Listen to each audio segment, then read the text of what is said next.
Karibuni katika kipindi chetu cha leo ili tuweze kujadiliana kuhusu msamiati wa shambani.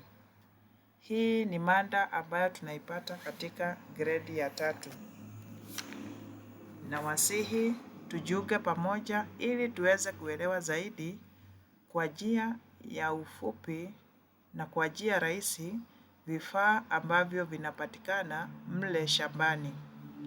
Tutatanguliza kwa kueleza shoka. Shoka ni kile kifaa ambacho unakipata pale kikiwa cha kwanza. Shoka ni kifaa ambacho hutumika shambani na kazi yake huwa ni kukatia miti au kuchanjia kuni. Kifaa cha pili ni fyekeo. Fyekeo inafanana na panga na ni kifaa ambacho hutumika kufyekea nyasi ama kuikata ile nyasi ambayo ni ndefu. Kifaa cha tatu tunachokiona pale ni jembe.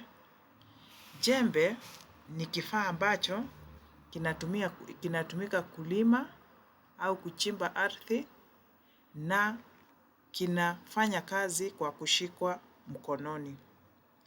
Tukiangalia pale chini kuna buti za mvua.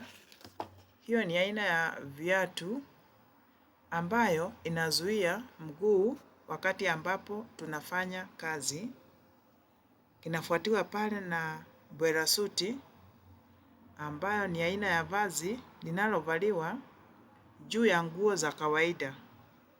Sababu yake kuu ikiwa ni kuzuia uchafu wakati ambapo tunafanya kazi. Kuna kile kifaa ambacho kinajulikana kama trekta. Trekta ni hufanana na gari na kazi yake hasa ni kutumika kukokota vitu. Kwa mfano, tunaweza kukitumia kukokota plau wakati ambapo plau inatumika katika kulima. Chini ya trekta kuna kile kifaa ambacho kinajulikana kama plau ambacho tumeelezea kuwa huweza kikakokotwa na trekta au vile vile huweza kikakokotwa na mnyama hasa yule ndume ambaye kazi yake inakuwa ni kufanya kazi. Kwa hivyo tunaweza kuelezea kifaa hicho ambacho kinaitwa plau kama ni chombo ambacho hutumika kulimia na kinakokotwa kwa plau, kinakokotwa kwa trekta au kinaweza pia kukokotwa na mnyama. Pale kando ya trekta tunapata glavu. Glavu ni kitu ambacho kinavaliwa mkononi. Kinafanana na soksi ingawa kile kina nafasi ambayo ni ya kuweka kila kidole. Kwa hivyo ile ni glavu ambayo huvaliwa mkononi. Chini yake tunapata kifaa kingine ambacho kinajulikana kama sepetu ambayo pia unaweza kuita beleshi. Hiki ni kifaa ambacho kinafanana na kile kijiko cha kawaida lakini kinakaa kikubwa na kazi yake ni kuchotea mchanga pale shambani. Chini yake tunapata kuna kile kifaa ambacho kinajulikana kama panga. Panga ni kifaa ambacho kinafanana na kisu kikubwa na kazi yake kinaweza kutumika kukatia vitu mle shambani. Kwa mfano kinaweza kutumika kukata miti midogo midogo. Pia kinaweza kutumika kukatakata kuni.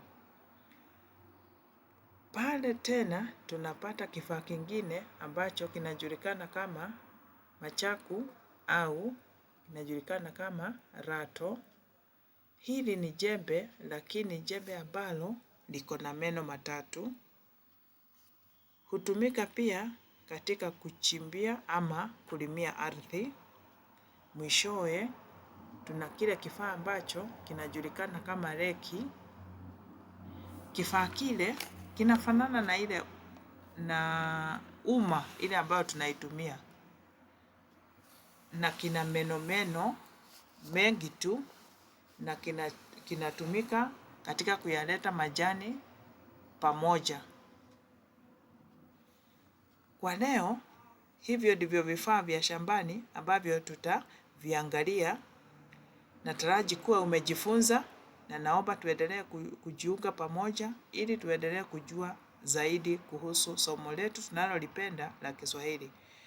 Iwapo unataka usaidizi, iwapo unahitaji usaidizi wa moja kwa moja, unaweza wasiliana na mwalimu, ama unaweza taka kuongea na mwalimu moja kwa moja. Tutafute kutumia Tayari Digital Hub. Karibuni, tuendelee kujifunza mengi.